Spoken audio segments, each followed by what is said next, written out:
ఇంకా ఈ సీజన్లో కాయగూరలను స్వచ్ఛంగా ఉన్నాయా లేదా చూడండి, కొన్ని వాడిపోతూ ఉంటాయి.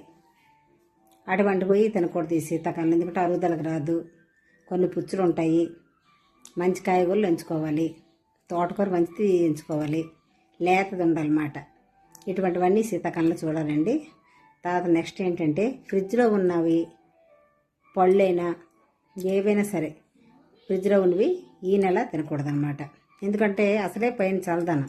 ఇంకా ఫ్రిడ్జ్లోవి వాటర్ కానీ పళ్ళు కానీ పెరుగు కానీ ఇటువంటివి వేసుకున్నప్పుడు తిన్నప్పుడు ఇంకా కూడా జలుబు దగ్గులు ఈజీగా వస్తాయి. ఇన్ఫెక్షన్స్ వేగంగా సోకుతాయి. కనుక ఫ్రిడ్జ్లో ఉన్న వస్తువులు ఈ నెలలో తినకండి, అంటే ఈ శీతాకాలంలో తినకండి. ఒకవేళ తినాలనుకుంటే 1 గంట 2 గంటలు బయట పెట్టేసి తినండి. పళ్ళు మాత్రం తినకండి. ఫ్రిడ్జ్లో ఉన్న